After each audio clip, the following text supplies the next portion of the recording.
channel Dunia Astral. Apa kabarnya sahabat Dunia Astral? Saya doakan kalian dalam keadaan sehat selalu, bahagia selalu, dilimpahkan rezekinya, serta selalu dalam lindungan Allah Subhanahu wa Ta'ala. Malam ini saya akan membawa kalian ke sebuah kisah horor yang akan membuat bulu kuduk merinding. Sebuah cerita tentang makam seorang tukang santet yang dipasang CCTV, dan rekaman yang mereka temukan justru membuka teror yang lebih besar. Siapkan nyali kalian, matikan lampu, dan dengarkan baik-baik, karena mungkin ada sesuatu yang ikut mengawasi kalian saat menonton. Mari kita mulai.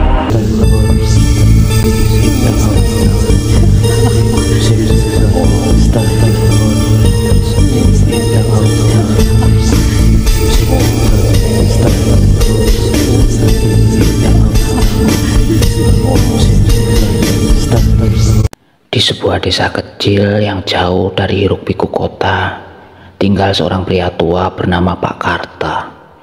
Penduduk desa mengenalnya sebagai dukun yang memiliki ilmu hitam.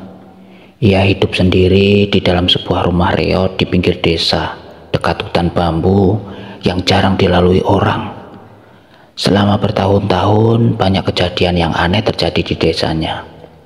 Warga sering jatuh sakit tanpa sebab yang jelas. Tanaman yang layu mendadak dan hewan ternak yang mati secara misterius. Beberapa orang desa meyakini bahwa ini semua adalah ulah Pak Karta yang dikenal sebagai tukang santet. Namun tak ada yang berani menuduhnya secara langsung. Suatu malam langit tampak gelap tanpa bintang. Angin bertiup kencang membawa suara-suara aneh dari arah rumah Pak Karta. Beberapa warga yang tinggal di dekatnya mendengar suara burung hantu yang melengking panjang, diikuti dengan suara rintihan pelan. Malam itu, anjing-anjing di desa melolong tanpa henti, seolah merasakan sesuatu yang tak kasat mata.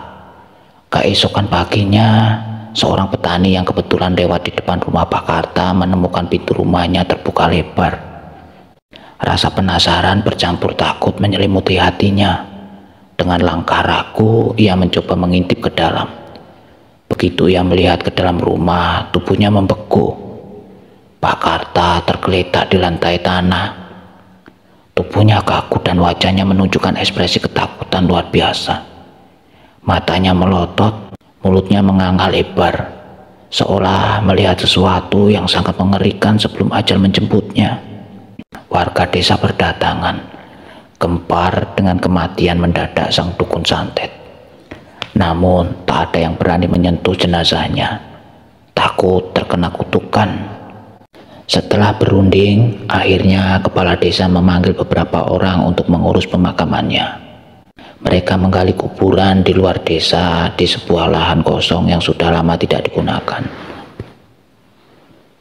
Saat prosesi pemakaman berlangsung, langit mendung pekat.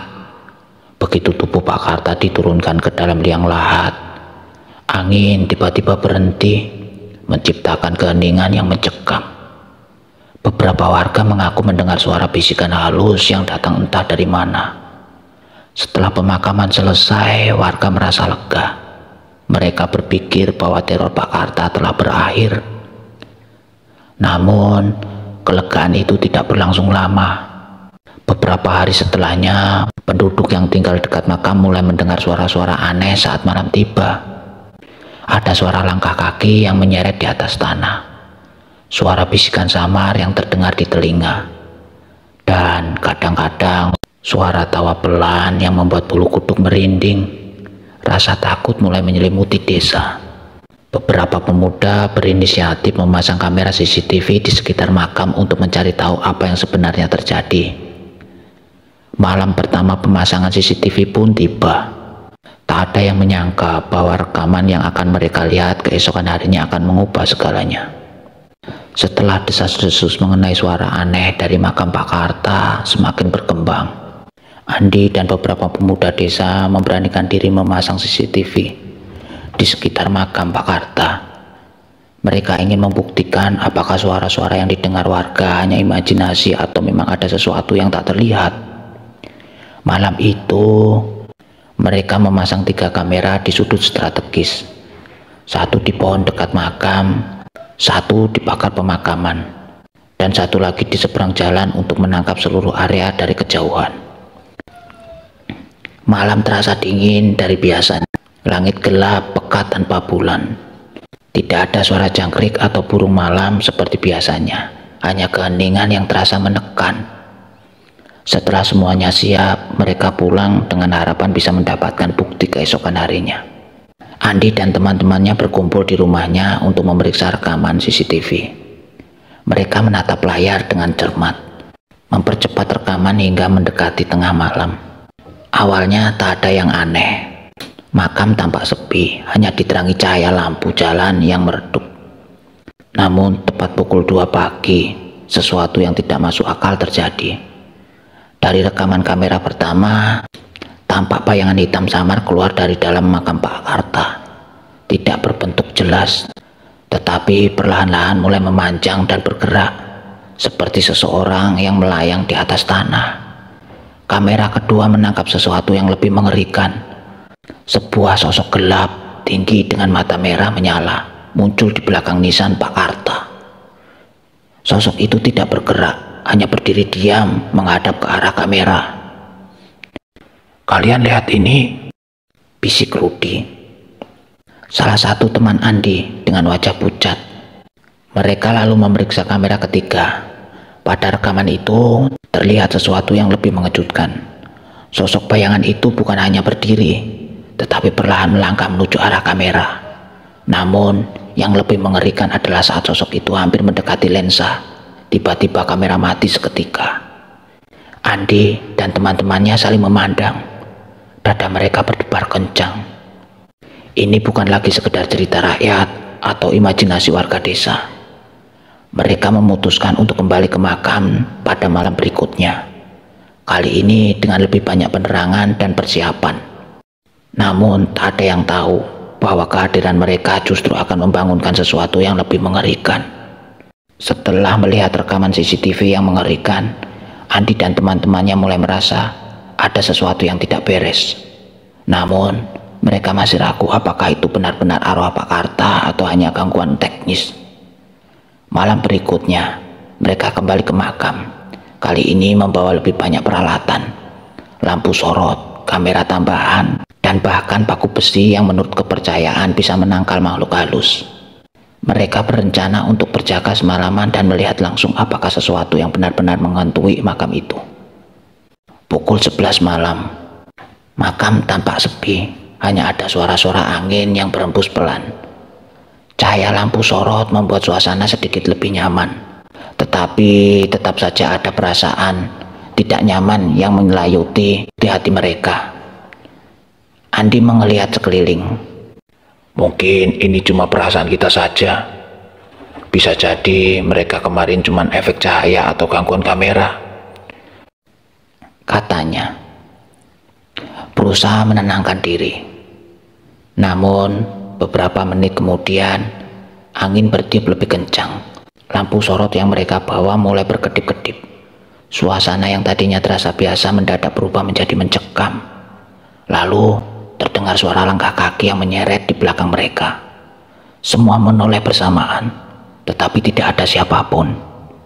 Rudi menelan ludah. "Kita harus pergi dari sini," bisiknya pelan. Tiba-tiba terdengar suara kecil pelan tapi jelas, seolah berasal dari dalam makam Pak Karta. Seketika salah satu kamera mereka mati, disusul lampu sorot yang tiba-tiba padam total. Dalam gelap mereka bisa merasakan ada sesuatu yang bergerak di sekitar mereka. Tanpa berpikir panjang, mereka berlari meninggalkan makam. Jantung mereka berdetak kencang. Keesokan harinya, warga desa mulai mengalami kejadian aneh. Beberapa orang tiba-tiba jatuh sakit dengan gejala yang aneh. Tubuh lemas, mata cekung, dan sering mengigau menyebut nama Pak Karta dalam tidur mereka. Seorang ibu parubaya, Bu Mira, berteriak histeris saat pagi hari. Dia mengaku melihat sosok Pak Karta berdiri di sudut kamarnya tengah malam, tersenyum lebar dengan mata merah menyala. "Waktu aku mencoba berteriak, tubuhku kaku. Aku cuma bisa melihat dia berdiri di sana, mengawasi aku. Katanya sambil menangis ketakutan. Ketakutan mulai menyelimuti desa, seolah-olah Pak Karta belum benar-benar pergi, dan ilmunya masih menghantui mereka. Andi dan teman-temannya merasa harus mencari tahu lebih jauh tentang siapa sebenarnya Pak Karta.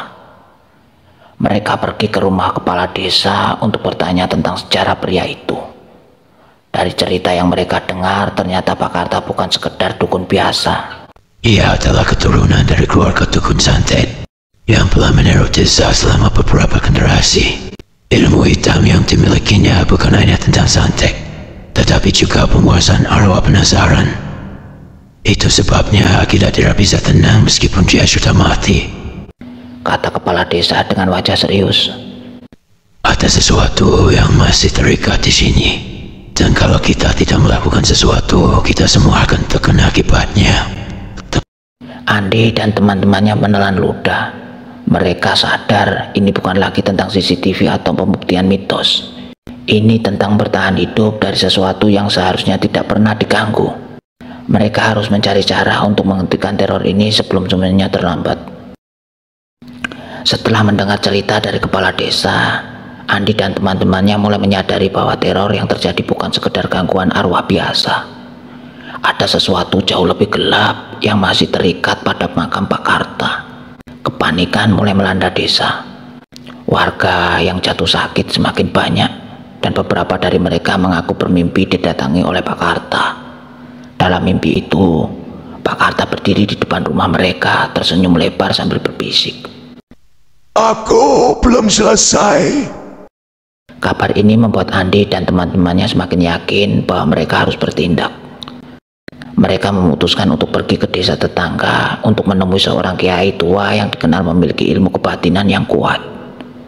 Malam itu mereka pergi ke rumah Kiai Musrid. Rumah sang kiai sederhana dengan aroma dupa yang samar memenuhi ruangan. Begitu mereka menceritakan semua kejadian yang terjadi, wajah Kiai Musrid berubah serius. Apa yang terjadi jadi sekalian bukan sekedar gangguan arwah, katanya dengan suara berat. Pak Karta semasa hidupnya telah mengikat janji dengan ilmu hitam. Dia tidak akan benar-benar mati, bukan dalam arti yang kalian pahami. Andi merinding dengan kata-kata itu. Maksudnya, Kiai? Dia menggunakan ilmu pegangan, sebuah ilmu hitam yang membuat arwahnya tetap kuat meski jasadnya telah mati. Dan yang lebih buruknya, dia bisa mengendalikan arwah-arwah lain yang pernah menjadi korban santetnya. Jelas Kiai Musrid. Rudi menggigit bibirnya. Lalu bagaimana cara menghentikannya, Kiai? Kiai Musrid menarik napas dalam. Makamnya harus diputus dari dunia ini. Kalian harus menaburkan garam khusus di sekeliling makamnya, lalu membaca doa-doa pemutus agar arwahnya tak bisa kembali. Namun ada satu hal yang harus kalian ingat. Mereka menunggu dengan cemas. Kalian harus melakukannya sebelum tengah malam, karena setelah jam itu kekuatannya akan semakin besar, dan dia mungkin akan menampakkan wujudnya yang sebenarnya. Kembali ke desa, Andi dan teman-temannya segera mengumpulkan warga yang berani untuk ikut dalam ritual pembersihan makam. Mereka membawa garam yang telah diberkati oleh Kiai Musrid, air doa, dan beberapa peralatan lainnya. Saat mereka tiba di pemakaman Pak Karta, suasana sudah terasa sangat mencekam. Angin bertiup kencang, dan langit yang awalnya cerah kini tertutup awan gelap. Ketika mereka mulai menaburkan garam di sekeliling makam, suara-suara aneh mulai terdengar, seperti suara rintihan dan bisikan samar yang berasal dari dalam tanah. Andi menggenggam erat tangannya. Teruskan saja, jangan berhenti. Namun, saat mereka hampir menyelesaikan ritual, tiba-tiba salah satu pemuda desa, Anton, berteriak dan jatuh ke tanah. Ada yang menarik kakiku, teriaknya dengan wajah pucat. Saat mereka menoleh, mereka melihat sesuatu yang tak akan pernah bisa mereka lupakan seumur hidupnya. Dari dalam makam, tanah mulai bergerak. Perlahan sebuah tangan hitam dengan kuku panjang memucat keluar. diikuti dengan suara tawa yang sangat mengerikan. Sosok Pak Karta mulai bangkit dari dalam tanah, namun wajahnya bukan lagi seperti manusia. Matanya merah menyala, kulitnya menghitam, dan senyumnya lebar tidak wajar, seolah mulutnya bisa merobek sampai ke telinga. Kalian pikir bisa menghentikanku? Suaranya bergema di udara. Andi dan yang lainnya membeku, terjebak di antara ketakutan dan keberanian. Ritual belum selesai. Jika mereka mundur sekarang, teror ini akan semakin kuat. Namun, bisakah mereka bertahan menghadapi arwah Pak Karta yang kini telah bangkit? Malam ini akan menjadi penentu. Sosok Pak Karta yang telah bangkit dari makam berdiri dengan senyum lebar yang tidak wajar. Matanya merah menyala, tubuhnya menghitam, dan kuku panjangnya seperti cakar. Angin bertiup kencang, membawa aroma busuk yang menusuk tulang. Warga yang ikut dalam ritual berteriak ketakutan. Beberapa dari mereka langsung lari meninggalkan makam. Namun Andi, Rudi, dan beberapa pemuda yang masih bertahan tahu bahwa jika mereka mundur sekarang, arwah Pak Karta akan semakin kuat. Teruskan doanya, jangan berhenti, seru Andi dengan suara gemetar. Pak Karta tertawa. Suaranya menggema di seluruh area pemakaman. Kalian pikir doa kalian bisa menghentikanku? Aku lebih kuat dari itu. Tiba-tiba tanah di sekitar makam itu mulai retak. Dari dalam tanah muncul tangan-tangan hitam lain, arwah-arwah yang selama ini diperbudak oleh Pak Karta. Mereka melayang di udara. Wajah mereka kosong, mata hitam pekat tanpa bola mata. Kiai Musrid yang ikut dalam ritual segera melangkah maju. Dengan suara lantang, ia mulai membaca doa pemutus. Warga yang tersisa mengikuti, meski ketakutan menguasai mereka. Pak Karta mengerang kesakitan. Tubuhnya mulai gemetar, seperti ada sesuatu yang menariknya kembali ke dalam tanah.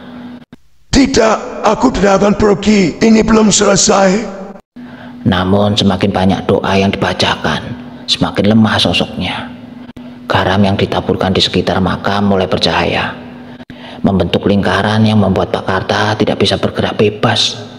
Andi mengambil air doa yang diberikan Kiai Musrid dan menyiramkannya ke tanah makam. Seketika jeritan mengerikan terdengar. Sosok Pak Karta dan arwah-arwah yang mengikutinya mulai memudar. Wajahnya berubah penuh dengan kemarahan menjadi ketakutan, seolah ia baru menyadari bahwa kekuatannya benar-benar telah habis. Tidak, aku akan kembali.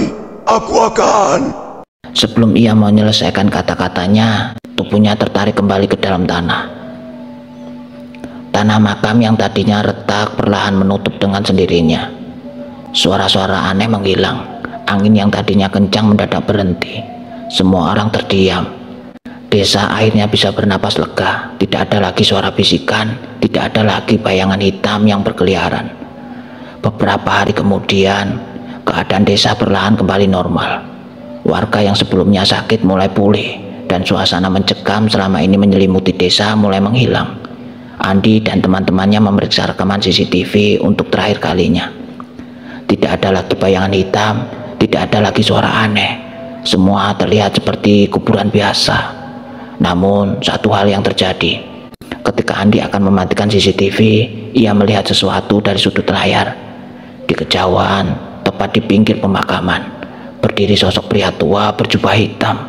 Sosok itu tidak bergerak, hanya berdiri diam, menatap langsung ke arah kamera. Dan perlahan, senyuman tipis muncul di wajahnya. Andi langsung mematikan layar, merasakan bulu kuduknya meremang. Mereka mungkin telah mengurung Pak Karta di dalam makamnya.